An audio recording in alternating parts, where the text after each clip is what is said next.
kuasa iblis biasanya menyusup melalui kemalasan, dalih, keluhan-keluhan yang tanpa dasar, dan mengabaikan tanggung jawab yang harus kita lakukan. Patris et Filii et Spiritus Sancti.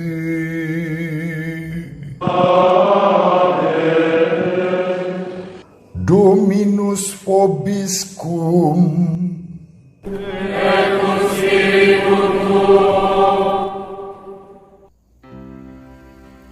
Sahabat peradaban kasih ekologis yang terkasih, selamat berjumpa dalam renungan harian bersama saya melalui channel ini.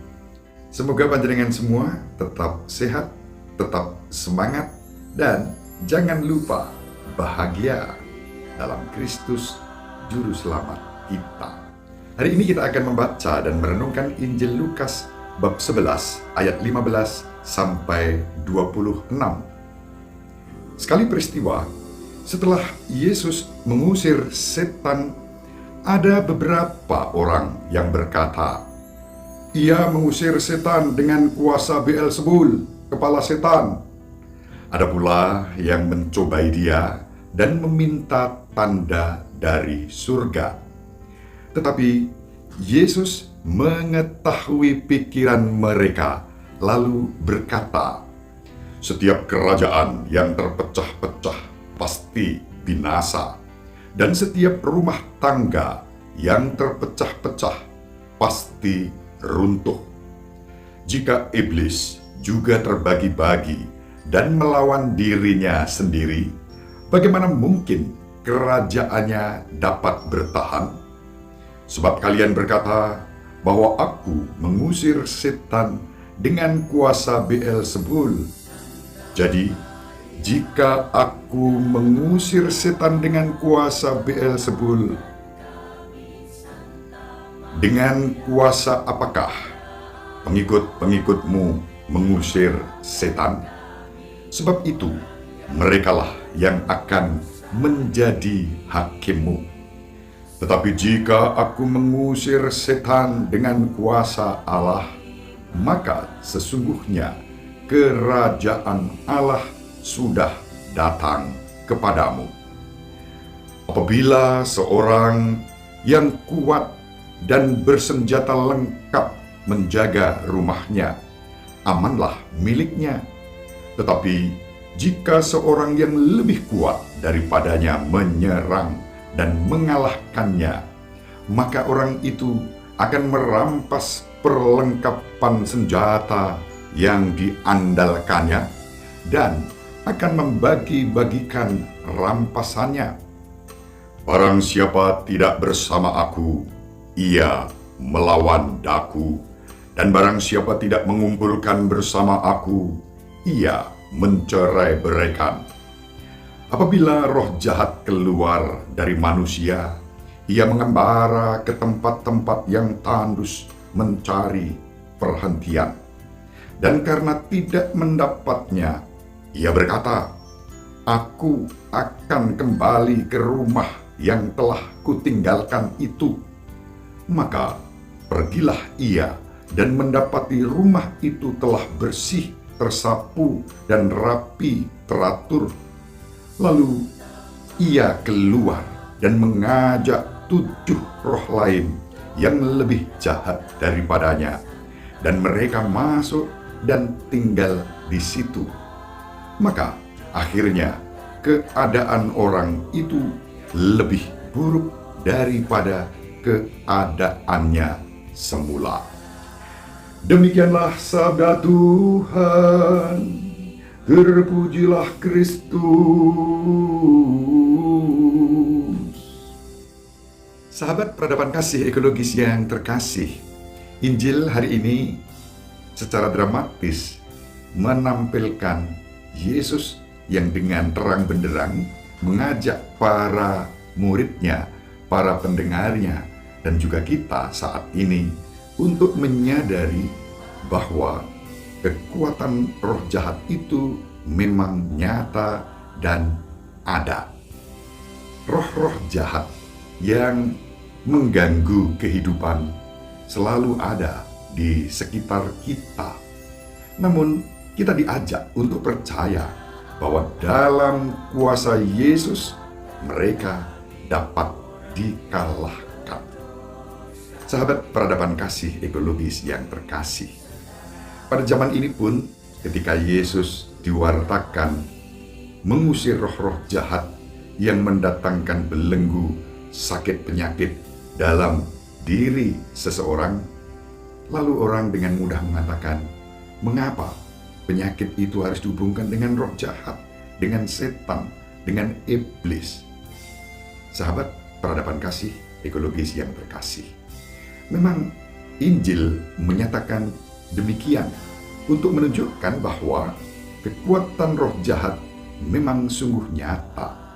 Namun, sekali lagi, mereka tidak mempunyai kuasa apapun atas diri kita sejauh kita mau mengandalkan kuasa Tuhan. Roh-roh jahat itu tidak lebih dari sekadar makhluk yang bahkan kuasa dan kekuatannya bisa kita kalahkan, kita taklukkan dalam nama Yesus. Yesus menegaskan bahwa ketika Yesus mengusir roh-roh jahat, itu berarti kerajaan Allah dihadirkan. Maka tidak mungkin seperti yang dituduhkan oleh orang-orang pada zamannya, bahwa Yesus mengusir roh-roh jahat itu dengan kuasa Beelzebul, kepala setan.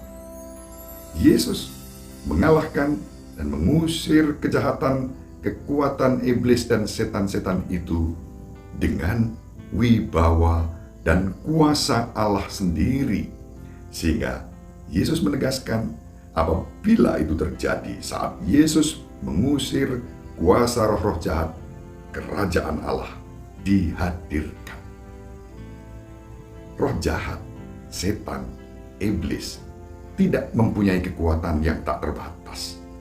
Mereka kekuatannya terbatas, dan keterbatasan itu dikalahkan oleh Yesus yang adalah Putra Allah yang Maha Tinggi dengan kekuasaannya yang tak terbatas, sama seperti Bapa yang dikasihinya, yang kerajaannya selalu dihadirkan setiap kali Yesus mengusir roh-roh jahat itu.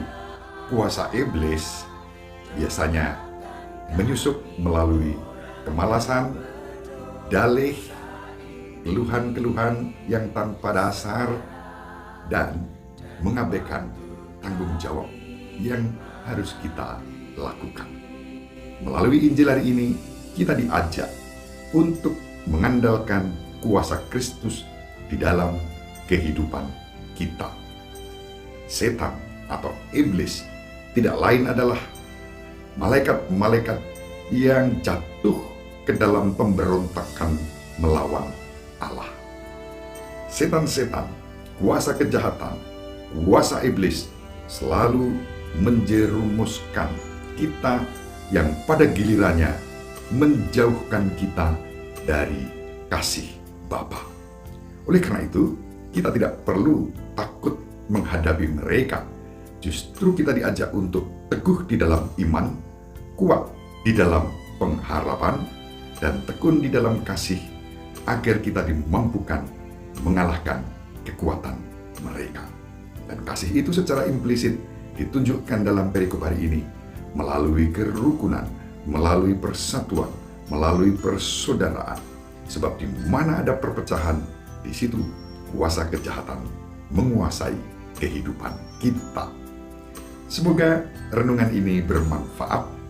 Panjenengan semua dimanapun berada bersama seluruh anggota keluarga selalu diberkati dan dilindungi Tuhan, dijauhkan dari segala mara bahaya, pencobaan dan kejahatan, segala yang baik yang kita cita-citakan berkenan di hadirat Tuhan.